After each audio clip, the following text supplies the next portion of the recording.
যারা এখান দিয়ে আসা যাওয়া করতেছেন এই অসহায় লোকটার দিকে একটু খেয়াল করবেন, সবাই সাহায্য সহযোগিতা করে যাবেন, এটি আপনাদের কাছে চাওয়া এবং কামনা।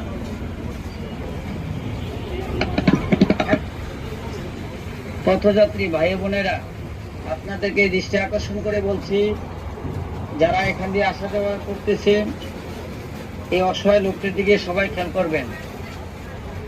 ভাই সবাই সাহায্য সহযোগিতা করবেন, এই লোকটা কাজ করে খেতে পারে না, যেটা ওনায় আপনাদের জন্য দোয়া করে আল্লাহর কাছে কবুল হয়ে যাবে।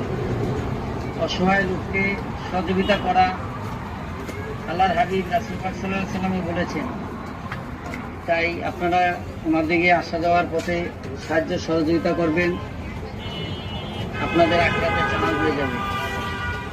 প্রিয় পথযাত্রী ভাই বোনেরা, যারা এখান দিয়ে আসা যাওয়া করতেছেন এই অসহায় লোকটার দিকে একটু খেয়াল করবেন, সবাই সাহায্য সহযোগিতা করে যাবেন, এটি আপনাদের কাছে চাওয়া এবং কামনা।